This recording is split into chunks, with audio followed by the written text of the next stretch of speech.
Hello students, welcome to BBVN online class. Students, EVS में lesson 3 the green earth is continue. इस chapter में सबसे first point जो हमने पढ़ा प्रीवियस वीडियो में, that was types of plants, कि प्लांट्स के कौन से टाइप्स होते हैं, जिसमें हमने पढ़ा that herbs, shrubs, climbers, creepers. Okay, ये सब क्या है? ट्रीज़ के, प्लांट्स के अलग अलग टाइप्स है। ओके, देन नेक्स्ट पॉइंट हमने पढ़ा प्लांट्स एंड क्लाइमेट, कि जो प्लांट्स होते हैं वो अलग अलग क्लाइमेट्स के अकॉर्डिंग अलग अलग होते हैं। ओके, जो उनकी शेप होती है, उनकी लीव्स होती है, एंड उनकी जो उनका कलर होता है वो भी क्लाइमेट के अकॉर्डिंग होता है। ओके स्टूडेंट्स, ये हमने पढ़ा। नेक्स्ट पॉइंट हमने पढ़ा दैट जो प्लांट्स होते हैं वो हमारे फ्रेंड्स होते हैं। Okay, plants are our friends, वो कैसे होते हैं? सो हम जानते हैं कि प्लांट्स हमारे लिए बहुत ज़्यादा बेनिफिशियल होते हैं, हमें उनसे बहुत सारी चीज़ें मिलती है, एंड वो हमें शेड भी देते हैं, छाया भी देते हैं, and the most important thing is oxygen, कि प्लांट से हमें ऑक्सीजन मिलता है। ओके, एंड प्लांट से हमें फ्रूट्स, वेजिटेबल्स, वुड, ये सब भी हमें प्लांट से मिलता है। So we can say that plants are our friends, हम बोल सकते हैं कि प्लांट्स हमारे फ्रेंड्स होते हैं। सो स्टूडेंट्स, इस चैप्टर को कंटिन्यू करते हुए हमारा आज का जो पॉइंट है that is guess the age. Okay, कि जो ट्री होता है हम उसकी एज को गैस कर सकते हैं, अनुमान लगा सकते हैं कि ये ट्री कितने साल का है, मीन्स इस ट्री को कितने साल हो गए हैं, हम उसकी एज का क्या कर सकते हैं, अनुमान लगा सकते हैं। So today's topic is guess the age. Okay, some trees grow over hundreds of year, कुछ ट्री कितने साल का हो जाता है, हंड्रेड्स ऑफ ईयर, 100 साल का भी हो सकता है। If you cut the trunk of a tree you will see rings in the wood. वो हमें कैसे पता चलता है? अगर हम ट्री की ट्रंक को काटते हैं, तने को काटते हैं, you will see rings in would, तब आप लकड़ी में क्या देखेंगे, एक गोल गोल आपको अलग बहुत सारी रिंग्स दिखाई देगी। ओके, गोल गोल एक चक्र जैसा आपको एक शेप दिखाई देगी रिंग की शेप में। Each ring stands for a year of the trees life, जितनी भी रिंग होगी उस ट्री में, तब आप उनको काउंट करके आप गैस कर सकते हैं, अनुमान लगा सकते हैं कि ये ट्री इतने साल का है। ओके, सपोज उस ट्री में 20 सर्कल्स हैं, रिंग्स हैं, देन आप गैस कर सकते हैं कि ये 20 ईयर्स का है। अगर उसमें 70 है देन आप गैस कर सकते हैं, अनुमान लगा सकते हैं कि ये 70 ईयर्स का है। इसलिए स्टूडेंट, जब ट्री की ट्रंक को काटा जाता है उसकी वुड में बीच में बहुत सारी रिंग्स हमें दिखाई देता है, उसको हम काउंट करके हम अनुमान लगा सकते हैं कि इस ट्री की क्या एज है। Okay, banyan trees drop roots from the branches that reach the ground to make a new tree. आपने कभी banyan tree को देखा है? उसकी banyan tree जितना ज़्यादा बड़ा होता जाता है उसकी ब्रांचेस से जो उसकी रूट्स है वो टच करने लग जाती है। उसकी जो ब्रांचेस होती है, ब्रांचेस क्या करती है, उसकी ब्रांचेस इतनी बड़ी होने लगती है कि वो रूट ग्राउंड को टच करने लग जाती है। ओके, एंड उसकी जो ब्रांचेस होती है वही फिर रूट्स का काम करने लग जाती है, वो ग्राउंड में दब जाती है मिट्टी में, एंड वो क्या करती है, किस चीज़ में हेल्प करती है, एक न्यू ट्री बनाने में।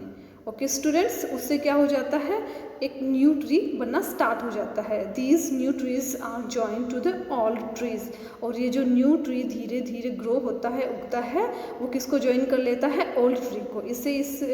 इससे क्या होता है, बैनियन ट्री ऐसा लगता है कि ये बहुत बड़ा घना होता जाता है।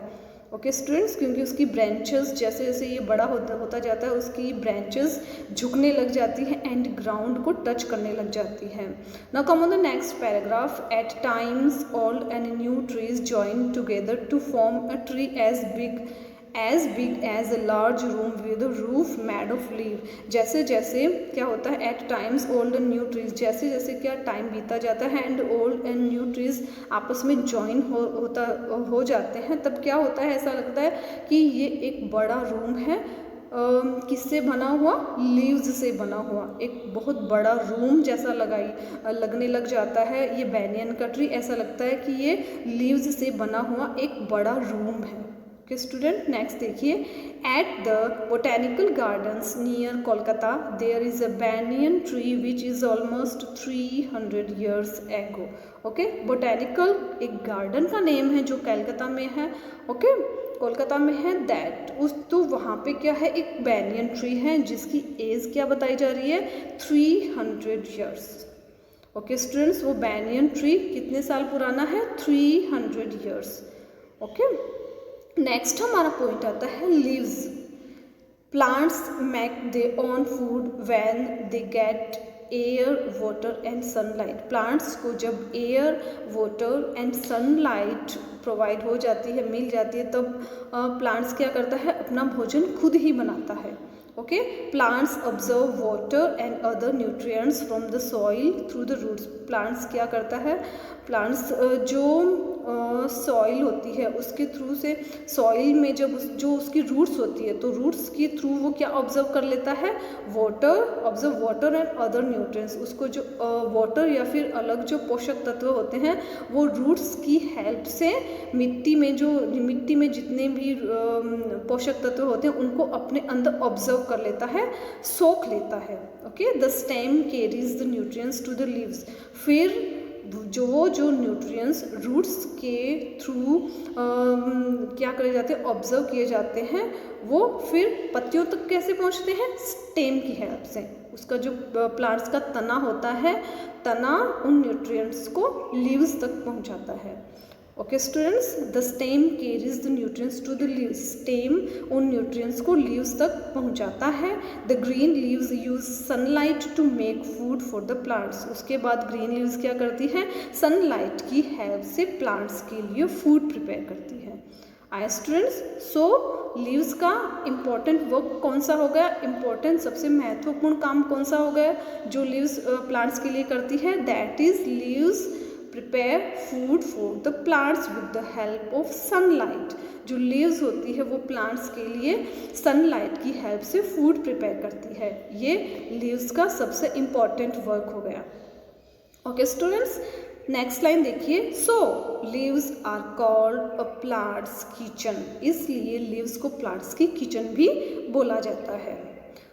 नेक्स्ट पैराग्राफ देखिए, chlorophyll is a pigment present in all green plants. जितनी भी हरी पत्तियां होती हैं उनमें स्टूडेंट्स एक पिगमेंट होता है, पिगमेंट बोलते हैं, एक द्रव होता है जिसको बोला जाता है क्लोरोफिल, जिसका नाम होता है क्लोरोफिल। वो ग्रीन पत्तियों में होता है।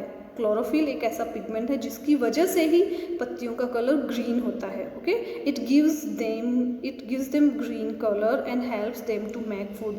क्लोरोफिल पिगमेंट पत्तियों को, लीव्स को ग्रीन कलर प्रोवाइड कराता है एंड वो फूड प्रिपेयर करने में भी उनकी हेल्प करता है। कौन करता है, क्लोरोफिल एक द्रव्य होता है जो पत्तियों को ग्रीन कलर देता है।